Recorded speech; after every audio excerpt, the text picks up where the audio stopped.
C'est une très vieille histoire que nous allons vous raconter. Elle remonte à plus de 3 600 000 années. C'est notre histoire de famille. À la veille du 3e millénaire, nous avons entrepris de vous la rapporter, sans interruption, de la préhistoire à l'histoire, dans l'ordre chronologique des découvertes, tel que vous ne l'avez encore jamais vu ni entendu. C'est le roman de l'homme.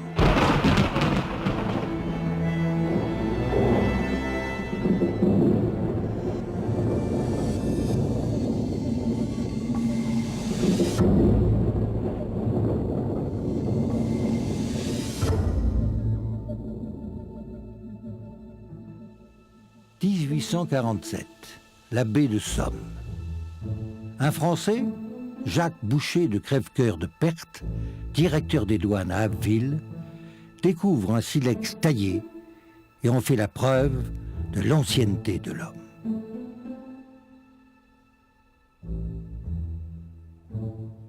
Au même moment, Philippe Charles Schmerling, en Belgique, trouve des ossements d'animaux antédiluviens en association avec des restes humains, dont un crâne.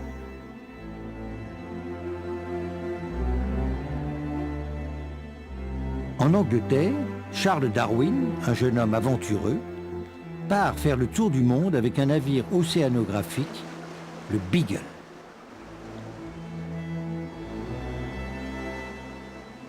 Il fait escale à la Terre de Feu.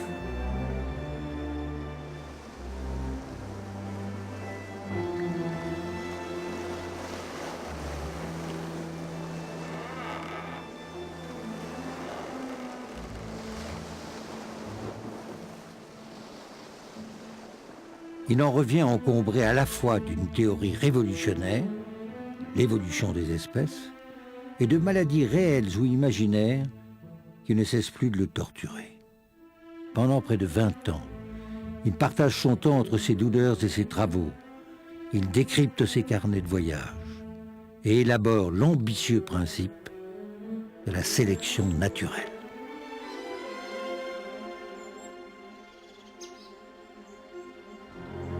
C'est dans la caverne de Comarque, en plein Périgord noir, que nous allons poursuivre l'extraordinaire succession de découvertes préhistoriques qui va nous faire passer de l'homme de Néandertal à l'homme de Cro-Magnon.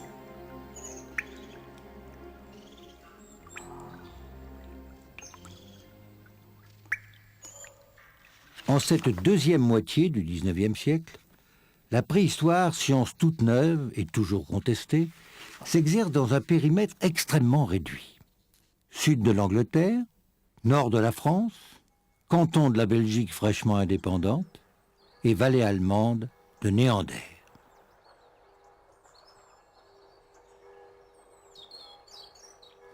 C'est là qu'un certain jour d'août 1856, dans le Val Néander près de Düsseldorf, une équipe de terrassiers défonce à la dynamite et à la pioche les parois abruptes du coteau. Et c'est alors qu'ils trouvent les ossements.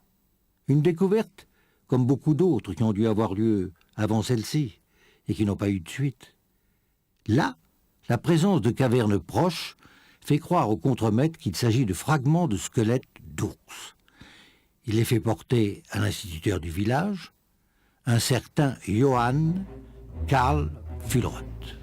Moi, Dr Füllroth, modeste professeur de sciences naturelles de Düsseldorf, je dis pour avoir le premier découvert et examiné ces restes humains que ce sont ceux d'un homme fossile englouti par le diluvium. Ou si vous préférez le dire ainsi, le grand déluge biblique. Moi, Dr Schaffhausen, je partage de façon absolue l'opinion de mon éminent confrère. J'ai relevé sur le crâne qui m'a été soumis des caractères de singe anthropoïde parfaitement identifiables. Bourrelet au-dessus des yeux, front fuyant, boîte crânienne aplatie. Foutaise! N'allez pas prétendre devant moi, spécialiste de médecine légale, qu'il s'agit d'un soi-disant précurseur de l'homme. C'est tout simplement un banal malade, mort il y a 5 ou 600 ans de rachitisme. Ou, comme le dit mon collègue Meyer, c'est un crâne d'un cosaque qui s'est fait casser la tête pendant les guerres napoléoniennes. C'est pour cela qu'il a la boîte crânienne aplatie, à cause du coup. Füllroth n'en démord pas, mais assigner à l'homme un très lointain ancêtre, s'est encore déclenché des réflexes d'indignation et déjà d'exclusion. Darwin n'a pas encore eu connaissance de l'extraordinaire découverte allemande et des polémiques qu'elle provoque. Malade, enfermé dans sa maison de Cambridge, il envoie de nombreuses correspondances à ses amis, Lyell, le géologue, et Hawker, le botaniste. Il a besoin de certitude et de réconfort. Il s'est attelé à l'écriture de l'origine des espèces. Je n'en peux plus.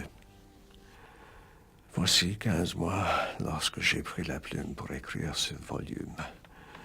Je m'étais travaillé par d'affreux pressentiments. Et je me disais que je m'étais bercé d'illusions, comme tant d'autres.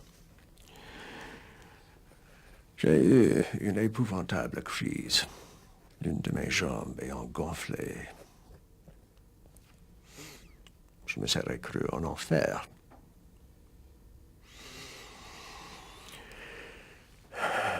L'origine des espèces. Moi qui n'en suis plus qu'à la destruction de mon corps. Le 24 novembre 1859, le livre paraît. À sa sortie, une partie du monde scientifique lui réserve un excellent accueil. Mais les détracteurs de Darwin s'acharnent à le ridiculiser, à le meurtrir. Voilà les tirades qui ont fait de Darwin le père de la zoologie moderne. C'est simplement lamentable. Montrez-moi un singe qui parle, et alors je reconnaîtrai avec vous que l'homme est un singe perfectionné. Montrez-moi un singe qui fabrique des haches et des flèches, qui allume un feu, qui fasse cuire des aliments, qui agisse en un mot comme une créature intelligente, et je confesserai que je ne suis qu'un orang-outan revu et corrigé. L'homme, descendit du singe.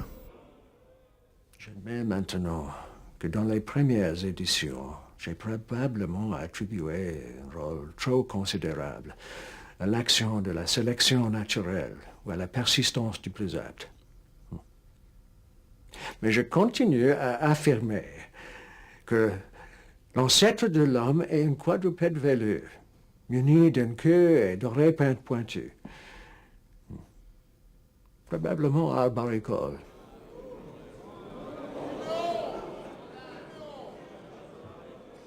Darwin, en fait, est fameux parce que ça a été un très bon savant de synthèse.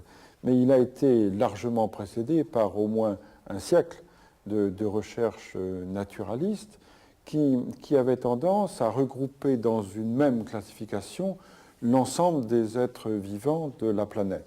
Donc quand on regroupe l'ensemble des êtres vivants de la planète, on se rend compte petit à petit que les êtres vivants qui sont incontestablement les plus proches de l'homme sont les grands singes, et plus particulièrement, on le sait aujourd'hui, les grands singes d'Afrique. Autrement dit, plutôt le gorille et le chimpanzé que l'orang-outan, par exemple. Darwin a donc confirmé cela et lancé son idée que la transformation des êtres vivants était finalement une des grandes lois de la biologie et que notre proximité, notre ressemblance avec les grands singes africains était telle que nous devions, eux et nous, les chimpanzés et nous-mêmes, avoir des ancêtres communs. Alors, vous imaginez bien qu'à cette époque, ce n'était pas une déclaration qui pouvait passer pour purement innocente. Ça a fait beaucoup de bruit, ça a fait beaucoup de conflits, beaucoup de débats. Beaucoup de gens ne pouvaient pas concevoir descendre d'un singe, ce qui n'était pas faux, mais n'était quand même pas bien compris. On ne descendait bien sûr pas du chimpanzé qui était notre contemporain, mais le chimpanzé et nous descendions d'une souche commune perdue des millions d'années avant nous. Donc ça ne changeait pas le problème, mais ça le repoussait un petit peu dans le passé. Et même ma propre grand-mère maternelle, que je cite souvent, parce que sa déclaration m'avait touché, m'avait dit un jour, si toi, mon petit-fils, tu descends du singe, moi, sûrement pas. Donc, dans ma propre famille, j'avais des problèmes de conviction. Le crâne néandertalien. On dit qu'il est sans doute l'origine de notre espèce. En tant que tel, si c'est vrai, il conditionne tout ce qui vient après lui. On le scrute de face, de dos, de profil. Capacité crânienne, 1600 cm3. Taille présumée entre 1,50 m et 1,60 m. Fémur arqué. Orbite au-dessus de la normale. Nez saillant et très large. Mais dites-moi, Fulroth, vous avez l'air si sûr de vous. Je voudrais quand même bien le savoir. Quelle était la couleur de sa peau? Et celle de ses yeux? Et puis les cheveux, hein? Il était blond ou brun, ce cosaque?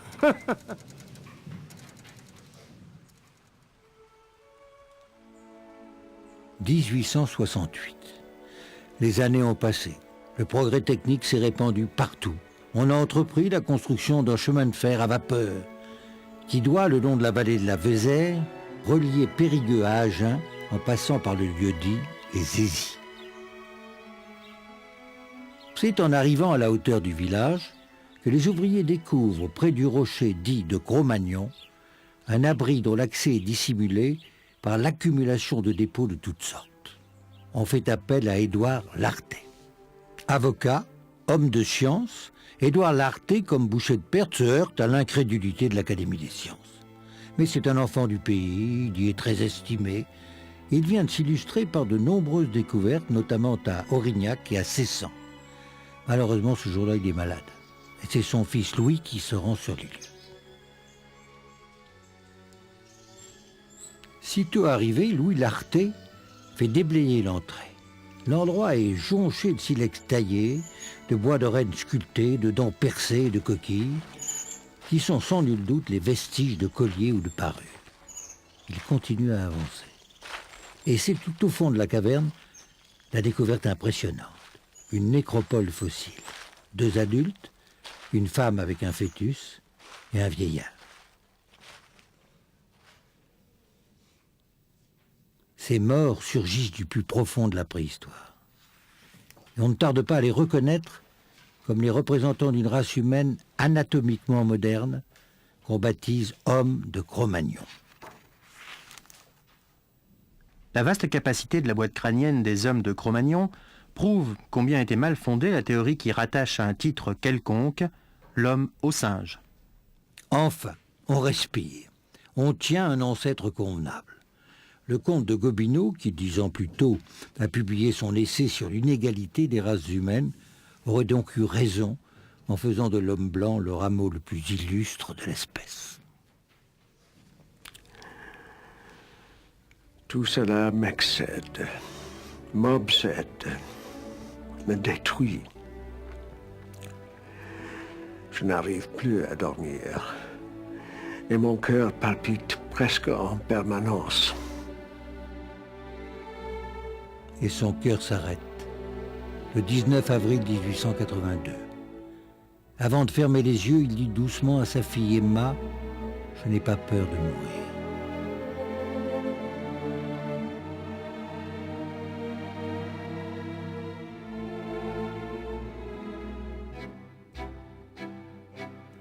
En France, ce sont les dernières années paisibles, avant la guerre de 1914.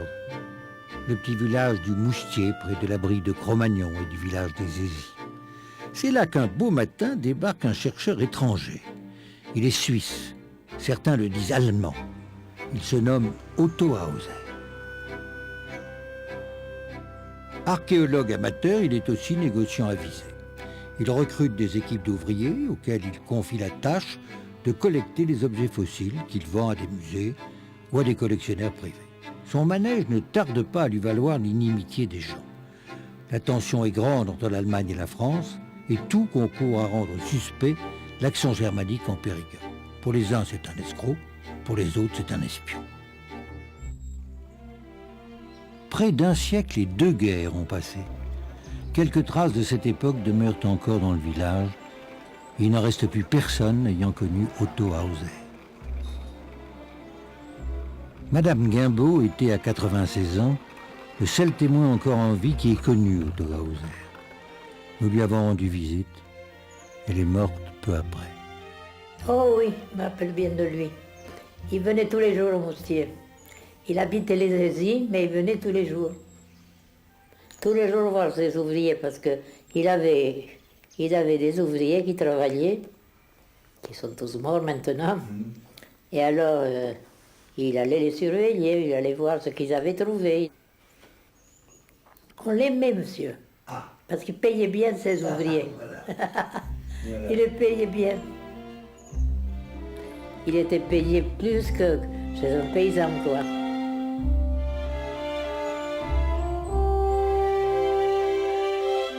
C'était un commerce de silex. Il y avait toujours des gens qui venaient les acheter.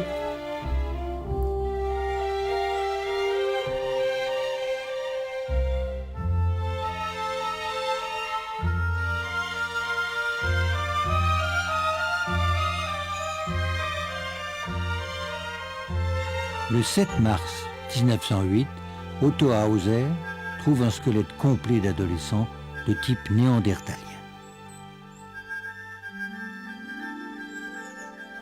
Ce squelette, vous l'avez vu étant petite fille? Oh oui, oh mon Dieu.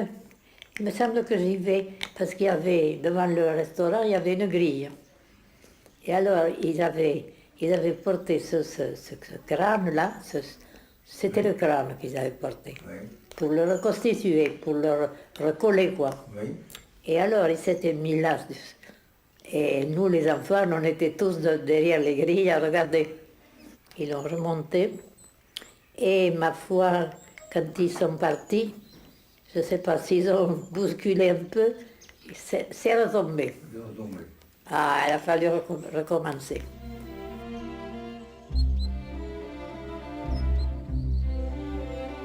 Il a trouvé, ou plus exactement les ouvriers qui travaillaient pour lui ont commencé à trouver ce squelette. Alors il a recouvert ce squelette, il a invité des personnalités locales à venir pour voir, fouiller, et qui ont dégagé en quelque sorte le squelette déjà partiellement découvert. Et Hauser a fait signer un procès-verbal d'authenticité, si vous voulez. Mais ça ne lui a pas suffi. Alors il a de nouveau recouvert le squelette et il a fait venir des scientifiques, parce qu'à ce moment-là se tenait à Francfort un grand congrès d'anthropologie. Certains scientifiques se sont déplacés, une délégation est venue, a participé au dégagement du squelette et a signé de nouveau un certificat d'authenticité. Et il a fait le coup 3 fois. Bon, ce qui l'intéressait, c'était de pouvoir le vendre. Et il l'a vendu, d'ailleurs très très cher, au musée de Berlin. Donc, la sépulture elle-même, toute l'information scientifique, je dirais dans une certaine mesure, il s'en fichait. Le 26 août 1909, Otto Hauser découvre à Combe-Capelle un autre squelette, mais cette fois de type Cro-Magnon. Le débat reprend avec une violence accrue. S'y illustre un collaborateur du Suisse, un certain Klatsch, comparant les deux squelettes, le néandertalien du Moustier et le Cro-Magnon qu'il vient de trouver, il déclare de façon péremptoire « La souche négroïde remonte au néandertalien et produit des hommes grossiers et peu civilisés, tandis que la souche caucasienne blanche, issue des Cro-Magnons, se distingue par sa délicatesse et ses dons artistiques. »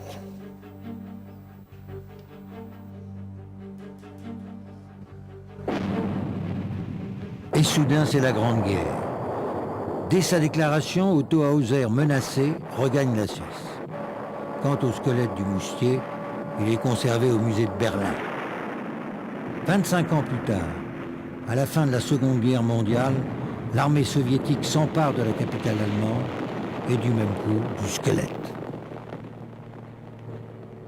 On a cru que le squelette avait été complètement détruit à la fin de la dernière guerre mondiale, au moment où les troupes russes ont envahi Berlin, et on avait fait, si je puis dire, une croix sur ce fossile.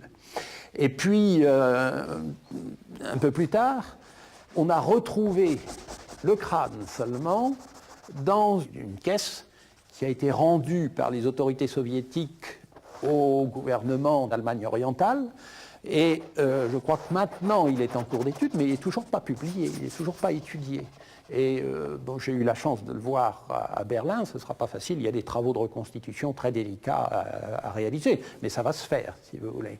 Mais vous voyez, 1909-1996, on est toujours en train d'attendre parce qu'on a très peu de documents, on a très peu de fossiles correspondant à cette tranche d'âge. Et évidemment, ce serait très important pour nous d'avoir l'information.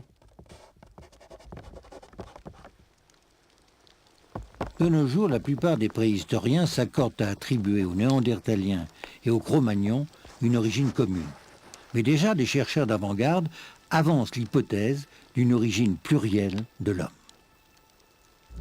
Le Néandertalien apparaît vers moins 350 000 ans et disparaît vers moins 35 000 ans, tandis que le Cro-Magnon voit le jour vers moins 100 000 ans au Proche-Orient et vers moins 40 000 ans en Europe. On pense qu'ils ont cohabité pendant au moins 10 000 ans, c'est-à-dire plus longtemps que les temps que nous appelons historiques. On ne sait toujours pas pourquoi l'homme de Néandertal a disparu, volatilisé.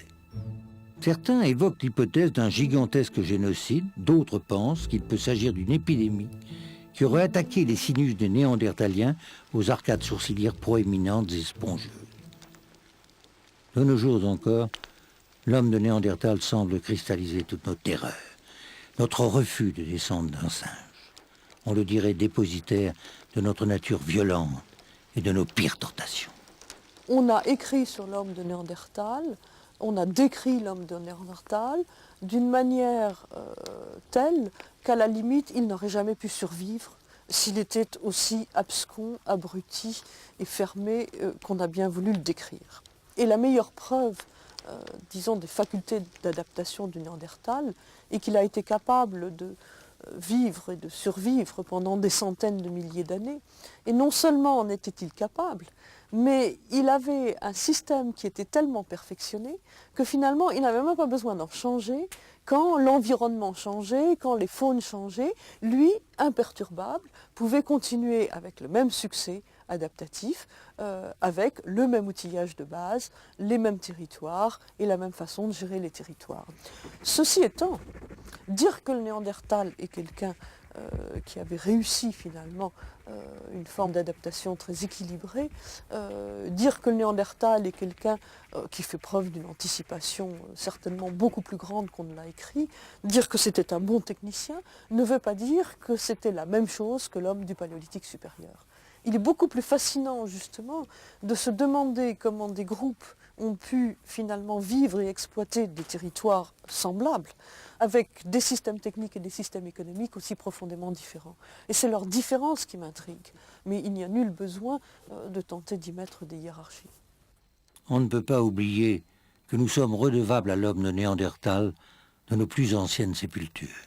Peut-être le temps vient-il où il sera réhabilité. On dit les hommes modernes ont supplanté les Néandertaliens. Moi, je dis c'est pas vrai.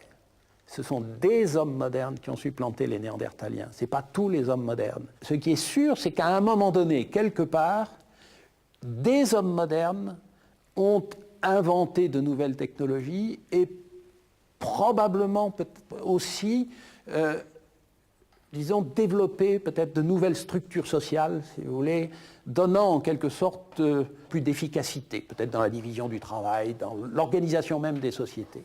Les Néandertaliens ne l'ont pas fait. Alors, eux ont disparu.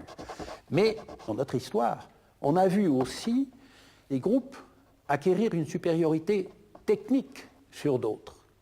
Est-ce que vous oseriez dire que cette supériorité technique est une supériorité de nature? Sûrement pas. C'est pour ça que je me refuse à considérer, si vous voulez, les Néandertaliens comme l'expression, je dirais, d'une sorte d'échec dans l'histoire de l'humanité. C'est chez eux qu'on trouve les premières inhumations volontaires.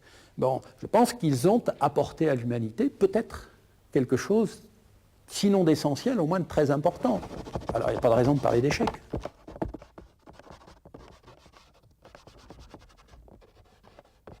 Le passé lointain garde jalousement ses secrets. C'est bien notre histoire de famille. Elle recèle toutes nos jalousies et toutes nos tendresses. Chaque bouchée de perte, le premier préhistorien ne s'y est pas trompé.